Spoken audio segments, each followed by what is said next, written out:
you. I genuinely appreciate the invitation to come speak with all of you today. I took my assigned task very seriously, that I'm going to be focusing on the practical things we need to remember when we're seeing patients with amyloidosis. I will be focusing on primary systemic amyloidosis. Some of the things that we'll talk about may be relevant for the 10 to 15% of patients with myeloma who also have amyloidosis, but really what we're talking about is really we're going to be focusing on primary systemic amyloidosis and other amyloidoses. Together, these diseases are a group of conditions characterized by the extracellular deposition of protein fibrils and resultant organ dysfunction. The way that we classify these is according to the protein that makes up the fibril, and that brings us to the first practical point, which is know what you are treating. This is purposely made hard to read. This is a partial, a piece of the long list of different amyloidogenic proteins that have been identified in the current classification scheme. And on the far left, you see the nomenclature for these. And the basic way that we name these is a capital A for amyloid, and then other letters to abbreviate what the other proteins are. And AL amyloidosis is the most common type, followed by transthyretin amyloidosis. A previously common amyloid, AA amyloid, is becoming quite uncommon as we get better at treating chronic infections and also chronic rheumatic and autoimmune diseases. So we're seeing less and less of this. And this is an example. This is a slide from Dr. Merlini in the Pavia program. And this shows us that about 3/4 of patients seen in this network of institutions have AL amyloidosis. Having said that, one of the leading reasons for referrals from community practices to us is I have a patient with newly diagnosed amyloidosis and I can't find the M protein, and I don't know how to track response as I'm starting, and I want to start treatment. And the fact of the matter is that that should be a red flag right there. If you do not see an M protein, if you do not see a skewed light chain ratio, that is the first thing that should make you think that this might be one of the other types of amyloidosis. Now, the flip side of that is if there is an extremely low light chain level, although that's very common, well, let me take that back. Even in the setting of a detectable abnormal light chain, I think many of us believe that it is still appropriate and potentially advantageous to try and type the amyloid fibril. In patients in their 60s and 70s and beyond, we need to remember that a few percent of people walking around have MGUS, have a monoclonal protein. This is thanks to fantastic data generated by Dr. Kyle sitting in the front row. We know that M proteins are common, and it is, again, you will be mistreating 2 or 3 or 5% of your amyloidosis patients if you simply assume that the presence of the light chain means that it's AL amyloidosis. If you are unable to get this testing and a patient is ill, it may be reasonable to start some therapy. However, if time permits, mass spec or some other type of chemical analysis is appropriate in all patients. Now, again, going back to light chain amyloidosis, the most common type, the mechanism is the production of misfolded light chains by a typically small plasma cell clone, usually lambda light chain restricted. There are the organ dysfunction seen as the result of both the fibril deposition in the organs, but also probably the direct toxic effects of soluble oligomers, particularly on cardiac and probably on renal function as well. These are typical pictures we'll see in textbooks of the enlarged tongue, the thickened intraventricular septum, and this is a picture of a patient of mine, the purpura around her eyelids that used with permission. Also, importantly, renal involvement is quite common. In multiple myeloma or light chain MGUS, normally light chains are simply filtered through into the urine space, but in amyloidosis, there's glomerular injury. Mesangial cells actually take up the misfolded light chains. You get fibril deposition in the mesangial space, and there's also activation of PDGF-beta and matrix metalloproteinases, which leads to mesangial damage, leading to proteinuria downstream.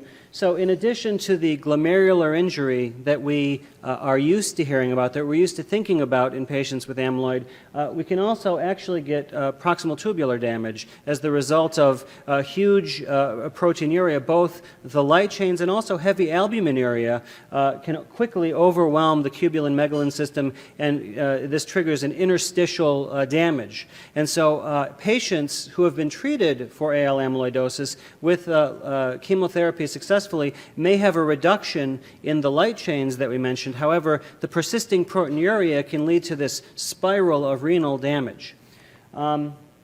Which brings us to practical point number 2, that time is of the essence. Continuing on with the theme of renal damage, at ASH this year, Dr. Palladini and Merlini presented data, sort of a renal staging paradigm, similar to the cardiac staging paradigm that we're, I think, all familiar with, which basically shows that the presence of heavy proteinuria, 5 grams per day or more, plus any degree of abnormal renal function, a GFR of 60 or less, predicts an increased risk of going on to developing dialysis-dependent renal failure. Now, this is somewhat intuitive, but this is the first study that really shows the actual risk related to the presence or absence of each of these factors. And what you can see is that once a patient has a decreased GFR and heavy proteinuria, the risk of going on to develop dialysis eventually, and this is with treatment, is about 50%. And so you do not want to wait and watch a patient with proteinuria who you suspect may have amyloidosis.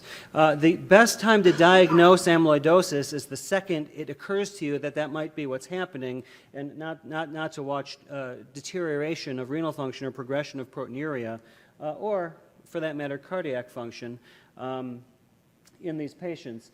This is I think, well-known data from Mayo Clinic, Dr. Dispenzieri and colleagues, looking at cardiac staging using troponins and BNP or NT-proBNP to stage patients. And what we see is patients who have abnormalities in both of those cardiac biomarkers have really dismal prognosis. So again, minor symptoms of congestive heart failure should be jumped on and not wait until patients have actually developed decompensation like this. Now, having said that, not all stage 3 patients are exactly the same. If we look at the survival curve from Dispenzieri and from others, this is actually data from the British group, you can see that there's a huge drop-off in the first 6 months leading to that poor median survival, but after that, the tail of that curve is fairly flat and actually parallel to the cardiac stage 2 patients, which suggests that there is a subgroup of patients who may do better, and there have actually been risk factors identified. Patients with an NT-proBNP of over 8,500 are a particularly bad group, and if you add on top of that supine hypotension, you've actually identified the worst of the worst. And the relevance for this is perhaps being able to tease out some patients, the lesser risk stage 3 patients who might be good candidates for clinical trials. Now, in terms of trials and therapy, hematologic response matters. Okay, that's the next practical point. Hematologic response matters.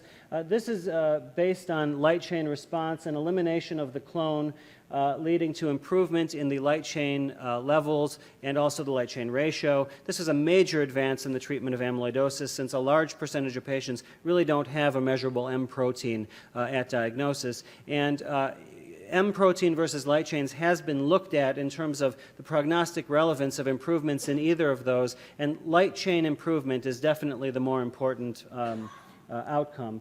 And in terms of defining response, this outlines the definition of a partial response, a very good partial response, and complete response. And as you can see, these are different than what we use in multiple myeloma, and it has to do with the relative degree of reduction of the involved or clonal free light chain, with a complete response being defined as a complete normalization of the light chain ratio plus immunofixation negativity. And this is data from the Italian group showing that regardless of initial stage, hematologic response is associated with outcome and with both VGPR and CR being, I think, validated as meaningful clinical endpoints. This is actually true within each group. So again, I show you the stage 3 patients and the relative, the outcomes based on their hematologic response. And what we can see here is that if you are able to induce a quick response in patients with stage 3 disease, you actually can have an impact on their survival. This is true in stage 1, stage 2, and stage 3 cardiac patients. So again, time is of the essence, and hematologic response does matter. This has also been shown in terms of preserving organ function. So not just driving survival, but again, affecting the risk of going on to develop dialysis is affected by inducing a hematologic response in these patients who have either proteinuria or an impaired GFR. Last major clinical practical point is that amyloidosis is not myeloma. And this sort of speaks to the hand-me-down situation that Dr. Treon was talking about. We tend to try and just use myeloma therapies to treat amyloid patients, and what we've learned and then relearned a generation later is that you cannot simply just do that, and we've sort of had to relearn that with every class of drugs and paradigm of treatment that we've had over a period of decades. Our goal of treatment is rapid, deep, and importantly, sustained suppression of amyloidogenic light chains, and in the meantime, recognizing and remembering that perhaps unlike myeloma, we're going to be stuck with a lot of the organ dysfunction that the patients had already started with even after we've induced a light chain response. And so management of congestive heart failure and edema, low blood pressure, malabsorption, diarrhea, renal insufficiency, these are all going to be long-standing issues because improvements in organ function often take months to even a year or more to be seen in patients who have a major light chain response. In terms of choosing therapy, we have the same classes of drugs that we use in multiple myeloma, although proteasome inhibitors, alkylators, and steroids, as well as to some degree IMiDs, are generally used with anthracyclines not being used so much in amyloidosis, mostly because of the cardiac implications. We've learned that with immunomodulatory drug therapy, we see lenalidomide and dexamethasone plus lenalidomide containing combinations. We've proved over and over 10 to 15 milligrams per day is really the MTD with these, and the 25 milligram dose is not usable in the majority of patients. And also with pomalidomide dexamethasone, 2 milligrams rather than 4 milligrams is probably a better tolerated dose. And responses are induced with these various regimens in somewhere between 50 and 60% of patients, with as much as a quarter of patients achieving a CR. We see somewhat more robust results with bortezomib-containing combinations, particularly bortezomib alkylator-containing combinations, with response rates reported to be over 90% and perhaps half or more of patients achieving hematologic complete remissions. With stem cell transplant remains an important part of therapy. Transplantable patients should be referred early. We know that the response rates, again, in the 65-75% range, with a third of patients achieving response. This is similar to what we see with some of the non-transplant regimens, and in at least one randomized trial, transplant patients actually fared a bit worse. However, this goes back to what I said before about tailoring therapy to your patients. And in the United States, where we use this sort of paradigm, or North America, not the United States, where we tailor the dose of melphalan to the patient that we're treating, we we do not see the mortality that was seen in the Jacquard paper, generally this remains a very effective and preferred therapy for younger, more fit patients. New combinations are being explored, pomalidomide-containing combinations, newer proteasome inhibitors. The ones in red happen to be the ones that we have open at the Karmanos Cancer Institute, but I actually want to bring your attention to the carfilzomib being mentioned here. Adam Cohen, who is in our audience, is leading a national study, and that's accruing right now at multiple centers around the country. I would consider that to be a very important study in amyloidosis. So limitations of the current approach using any of these agents, however, is first of all, there's no standard. Melphalan and dexamethasone probably remains the closest thing to a standard because it's the only one that's been involved in randomized studies. What we have are a lot of phase 1 and phase 1/2 studies, very hard to compare, even studies looking at the same regimen because the patient populations in different studies may be a bit different, relapse versus upfront. The other problems with our current approach first of all, is that we're chasing damaged organs. You know, the damage is done, and as I said, we're actually probably jumping into treatment too late, just because, you know, we're waiting until patients have significant organ dysfunction to start treatment. And then the last thing, in terms of conducting clinical trials, the old AL versus AE quandary, you know, which is it's very difficult to tell when toxicities or when adverse effects are simply a result of the bad underlying disease we're treating in frail patients versus an actual adverse event related to the drug. We may be on the verge of a paradigm shift. We are now seeing the beginning of fibril-targeted therapy rather than plasma cell-targeted therapy. We have very interesting data from overseas in Britain targeting SAP, which is a scaffolding structural protein in amyloid fibrils. But we also have NEOD001, which is currently rapidly enrolling patients in the United States. We have a dialysis filter used in Europe and available by compassionate use in the United States, the Theralite dialysis filter, which can rapidly reduce light chains, particularly in conjunction with chemotherapy.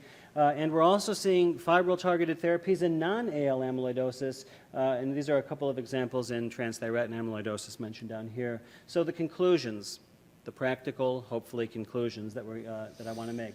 Prompt recognition of amyloidosis is key.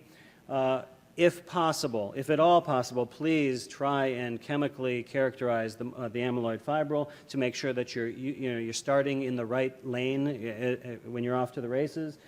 Cardiac staging correlates with survival. Renal staging correlates with the risk of dialysis later. Light chain response improves survival and organ function outcomes. Chemotherapy dosing needs careful consideration, including transplant-related chemotherapy. And again, we're now starting to target the fibril as well as the plasma cell. And I think that is it. Thank you.